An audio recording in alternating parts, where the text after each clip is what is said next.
I didn't know what my legacy was going to be.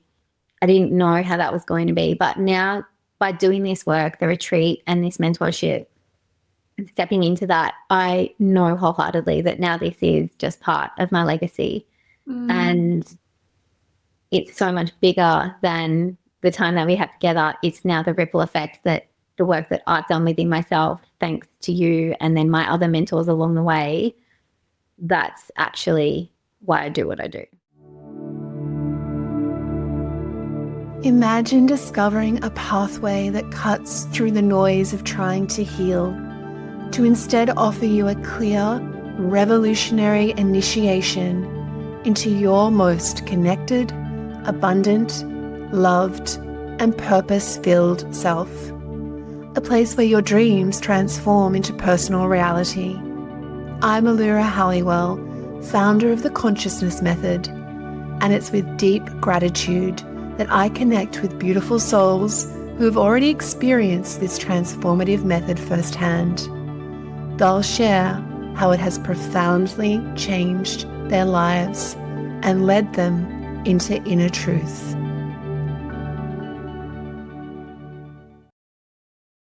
Welcome. Thank you. Oh my gosh.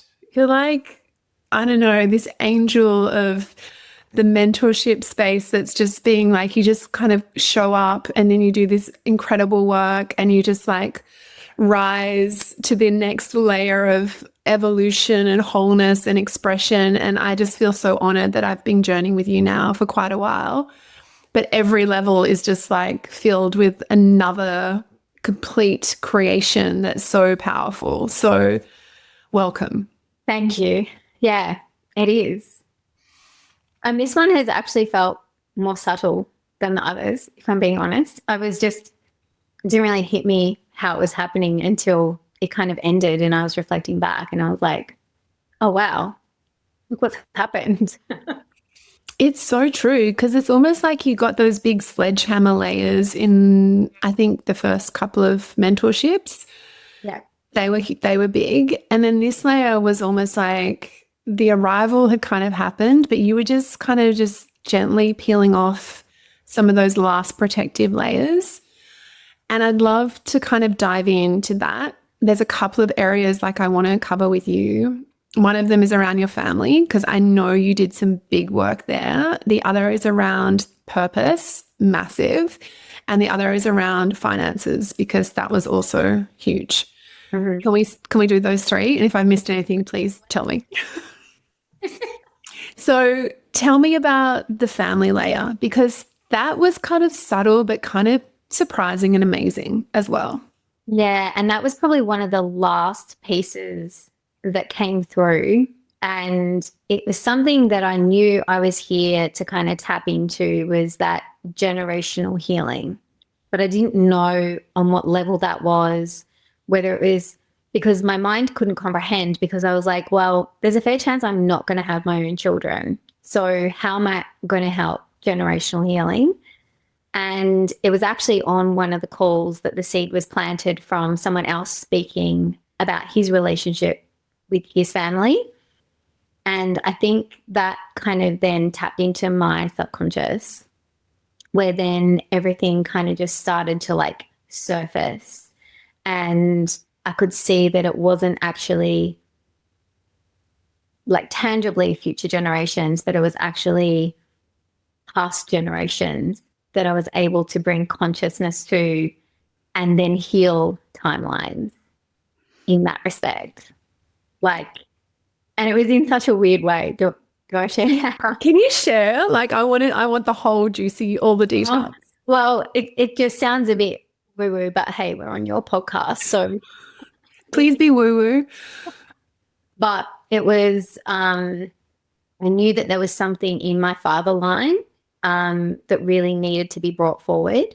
And I just couldn't pick it. And it wasn't, and I kept trying to like think, is it with my dad directly? And I just never felt there was that alignment for me to go there.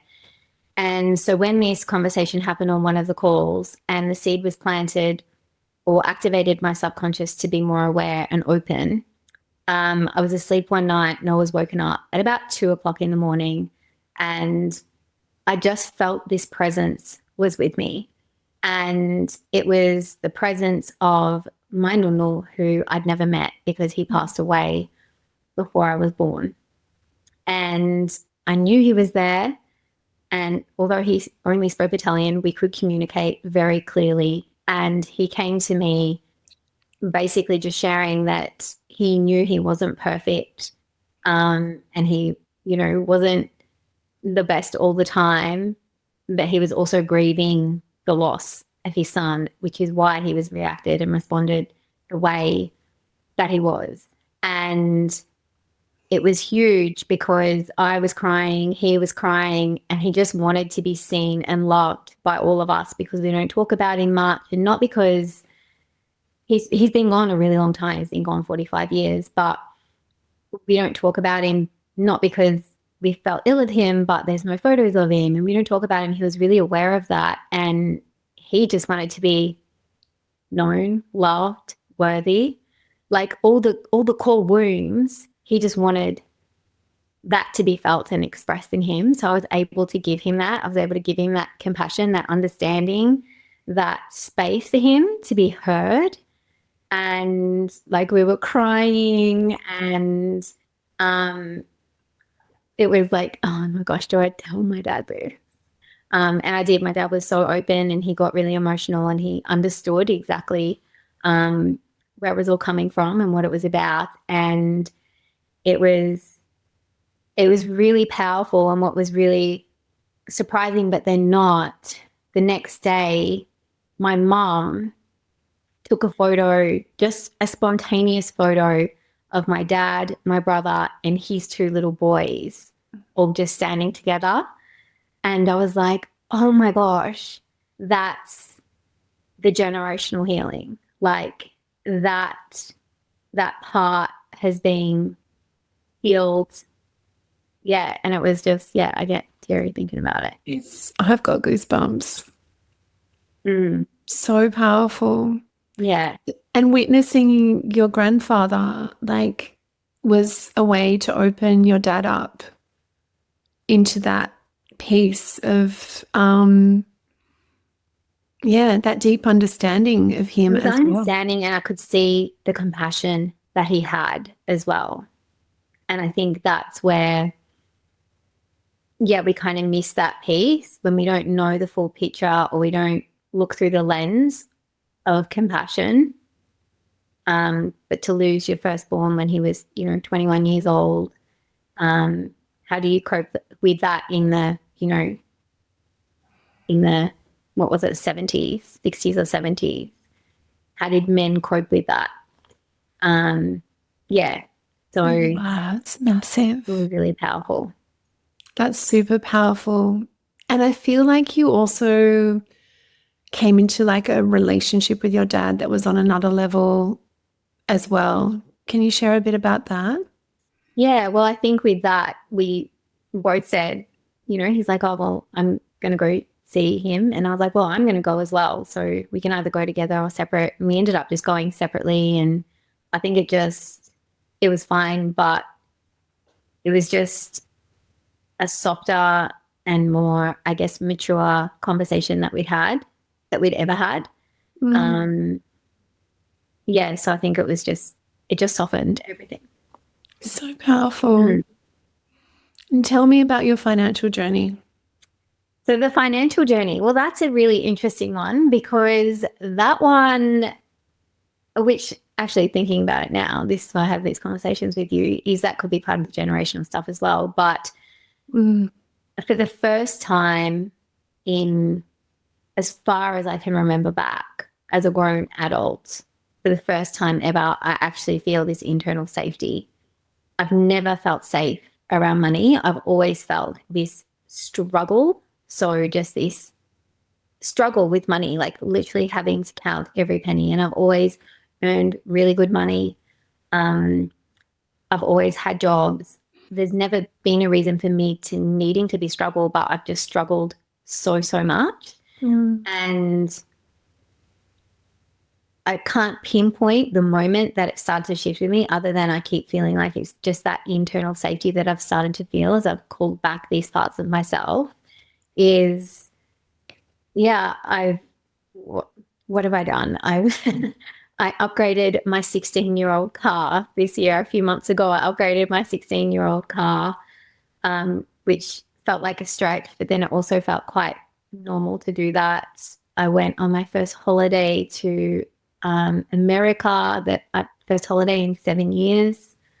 What else have I done? I don't know. I've done lots of things. I've been earning more, so we've had the best year in business, and I've launched training programs. I've launched like another business like off my yoga studio. I've now created my own brand where I can train and mentor and coach. Yeah, so it's been an amazing year. It's being massive. And that kind of deep diving into the programming and the unsafety around the financial experience, I feel like you really like adopted that really core process of like the stretch of the nervous system and going through the pain and fear and almost breaking those invisible barriers and thresholds where you're like, I can't go there, I'm not that. And you've completely reorientated your energetic signature. There was such a sense of like constriction and lack and like it's not going to happen and I'm not going to quite get there. And now that's just not even in your, like looking at you now, it's not even written in your energetic template. Like you can't even see it. Yeah. And then the flip of that is now that you can actually receive all that financial honoring because you're not in that that survival mode. You're safe in it, which is huge.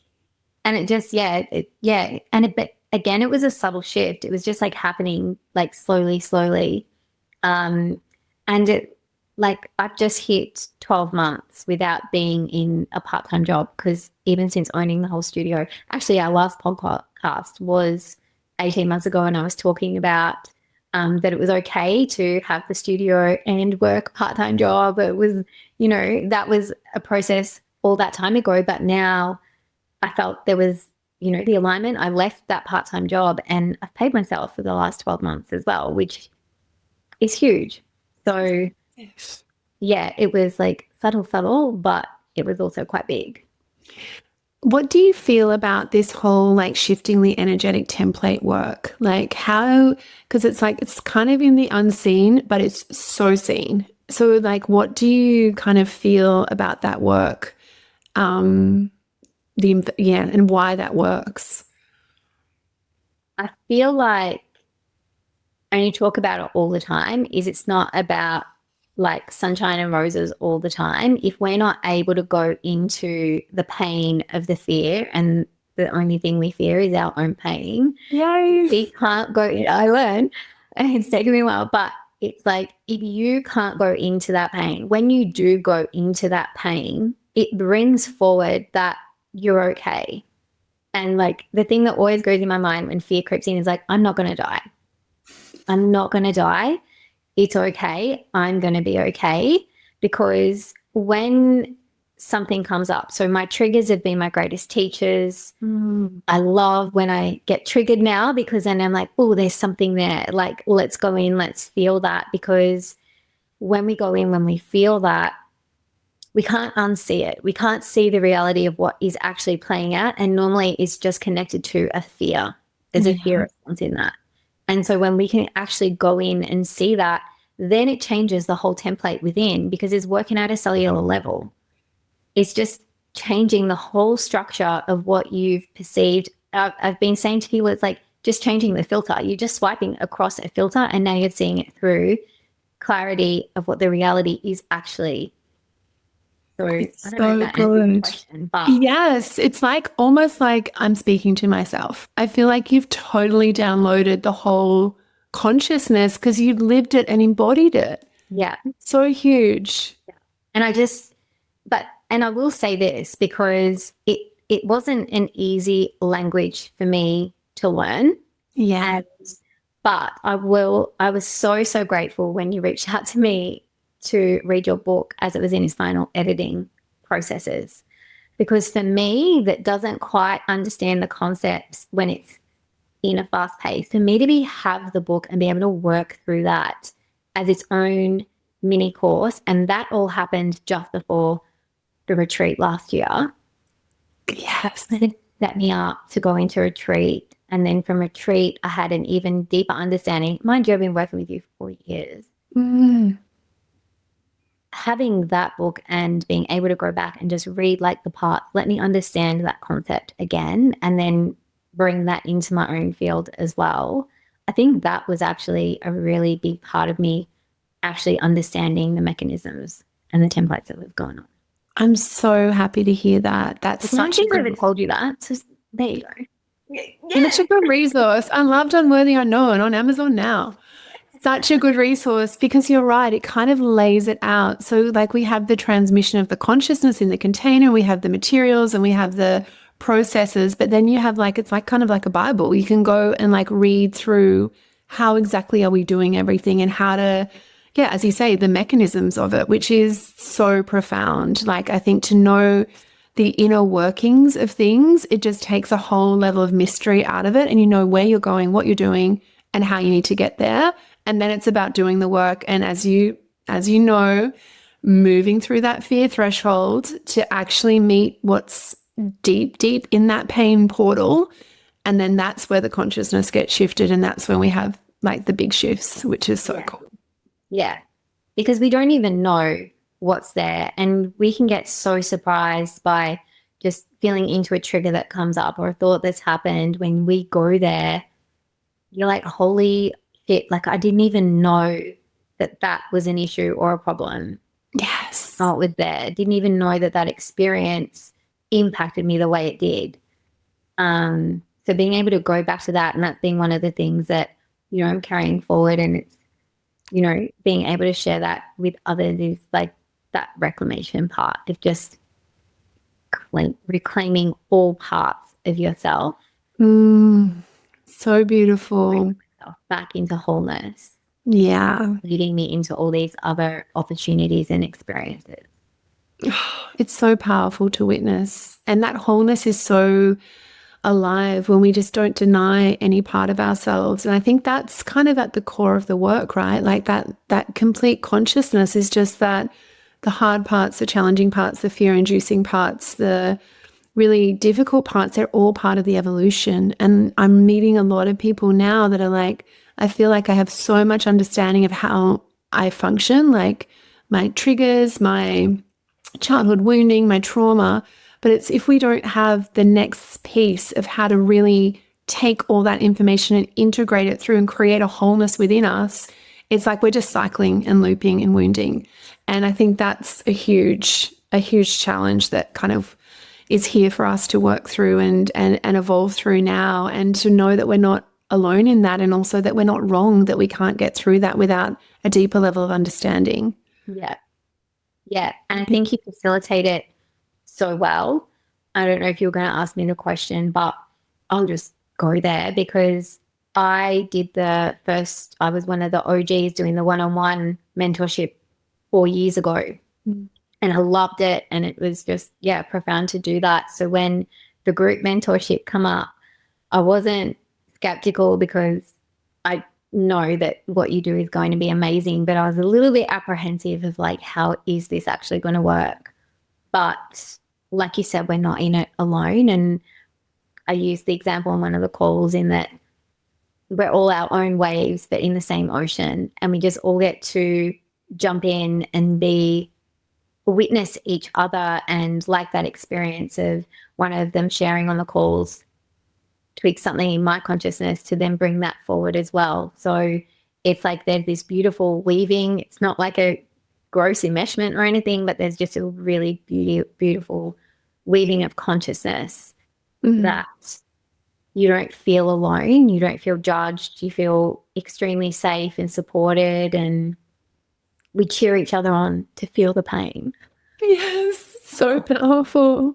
You're right. It's almost, yeah, I love that analogy. It's like everyone's in that consciousness, but expressing in their own wave, and then, yeah, co-creating, because whatever one person is sharing is usually has some relevance or some, yeah, little trigger for someone else to go where they need to go. And I find that interplay is what makes a group container so much more powerful. Like people are listening to the calls every single day. Like we've got 5 calls a week. And it's such a big investment to like listen to everything. But I feel like people are just in that, immersed in that consciousness all the time. And that's getting that next level of shift, I think, which makes it subtle, but also like huge. Yeah. And like for me, I remember there was one day where something had happened, maybe it was 11 o'clock and I got this message and it really triggered me and I just couldn't figure it out. I was holding on to it. I was like stomping around and then I looked at the time and I was like, oh, I can jump on a call now. And straight away, you're able to reflect back to me what was actually going on. And then I could go and sit with it. So it's like to have that every day, just to be able to like jump on and, share whatever was on your heart or whatever was coming up was just so powerful because you could work with it real time. Oh, thank you, darling. I'm so great. I'm so grateful for you. And you've gone on to like create your own retreats now and your own experiences. Tell us about what you're creating. It's so exciting. Yeah. So first it started with a podcast called The Truth All Out, which has kind of taken a pause just as I've kind of integrated and kind of evolved into this wholeness, because that was probably 6 months ago when I launched and now I'm a different person. So we'll see how it evolves. But last month, I ran my first reclamation retreat, which was all about giving like the people a chance to reclaim a part of themselves that they'd abandoned. And it was absolutely incredible. It was so profound. And I don't know why I'm surprised, but it was so amazing. And the shifts that they've made since then is just, I'm like, every day I'm blown away. And then for some of them that wanted to continue to work with me, they're working through, it's a 12-week journey with me where every couple of weeks we'll meet one-on-one and they get to, just meet a part of themselves that perhaps they've abandoned in some way through, lots of different modalities and tools that I use. So, it's been incredible. I love it. It's, like I had a friend ask me a while ago, why do you always do this? Why are you always doing courses and programs? And why are you doing all these mentorships and everything like that? And I was, well, I don't have a life partner. I don't have a business partner. And so if I don't do that, then I'm on my own. And I really like to have the objective viewpoints. That was my initial answer. And I've been sitting with it for the last couple of weeks. And it's because it's been leading me towards that this is actually allowing me now to leave a legacy. So I didn't know what my legacy was going to be. I didn't know how that was going to be. But now by doing this work, the retreat and this mentorship, and stepping into that, I know wholeheartedly that now this is just part of my legacy. And it's so much bigger than the time that we have together. It's now the ripple effect that the work that I've done within myself, thanks to you and then my other mentors along the way, that's actually why I do what I do. So beautiful. Oh my God. The purpose. Yeah. And this, I feel like I say purpose is the medicine, right? It's like it's not even the medicine in the end. It's kind of the antidote. It's like the elixir. It's like you get to go through the journey of your separation to find your wholeness, to then be ready to be in that shining kind of presence of your wholeness to offer that purpose work to others to go on the journey. So it's such a beautiful, just co-creation in that. And I just had such it's been a gift for me to witness you as you've evolved into all those levels and layers, just to be in such beautiful expression. And it's almost like you've got the menu now. It's like, what will I have? Pick something and choose it and experience it. It's huge. Yeah, it just feels like a flow, like it wasn't forced. It wasn't like, it just now flows. And I think it comes back to what I initially started with, is it's that internal safety. I feel safe within myself now. I don't need to seek it from anyone or anything outside of me. Winter in a yoga studio is really shitty for business. And so I know that spring is coming. So I'll ride this wave. It's okay. Last year I would have been panicking. There would be no heaters. Like I would have the heaters on, but and now it's like, it's okay. We're going to be okay. And if we're not okay, that's okay. Yeah, it's okay to not be okay. And that's true inner safety. That's something that I just, knowing that that is the truth within you, I think, and within everyone that does this work, that inner safety piece, it's a game changer. Because then you're right, it does not matter what happens around you, because that connection is so strong, it's so clear that it's almost like, bring it on. Bring on whatever I need to evolve, because I'm good. I've got it. I'm here. Yeah. And there's also that sense of like, I don't really mind what anyone else thinks of me anymore, because, judgment around my lifestyle or what I do or how I live or whatever, I don't really mind what they think about it, because I know that it's right for me in this moment in time. And I don't need to, share everything. And I'm not seeking validation. I'm not asking questions of anybody else, because I know the decisions that I want to make within myself, which is really nice. And that's the authenticity, right? That's so powerful in your authenticity, that you're the one answering to you and your own soul. And when you get there, it's like, wow, it's just me. I get to have that sovereignty over myself. So it's super powerful. Yeah. Yeah, it's amazing. Amazing.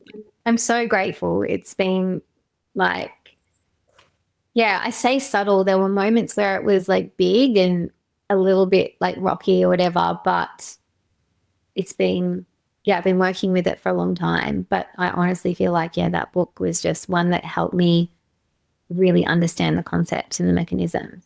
So I'm grateful for that opportunity. And then obviously everything else, retreat and working with everyone over the last 6 months has been incredible. Yay. So if anyone's listening, what would you say to them if they're thinking about maybe joining? Oh my gosh, I've said it a million times before, but if there's any inkling that you separated in some way from yourself, so if you're just feeling disconnected, if you're feeling flat, unmotivated, uninspired, lost, and you've tried everything like I had, therapy, energy healing, kinesiology, like everything, the missing part is yourself. And this is like the greatest work, to be able to meet yourself in full expression of who you are. So I don't think, there's so many ways to work with you. So jump on the website, have a look, do the free stuff, or go to a day event, or go to the retreat, or just jump in, like buy the book.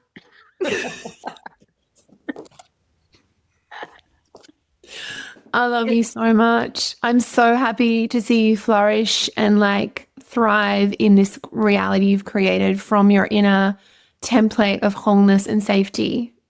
I cannot wait to continue to journey with you as co-creators in this experience. It's such an honor, Tonia. Thank you. Thank you so much. And I'm not going anywhere. I'm still around. Yeah, I know. I'm seeing you at retreat. Yeah. Much love, darling. Bye for now. It's been an absolute pleasure to spend this time with you, and to say thank you, I'd like to share with you 3 beautiful meditations to explore your core wounding and a collection of masterclasses. You'll find these in your show notes. And if you feel the synergy to this path, know that it is available to you also.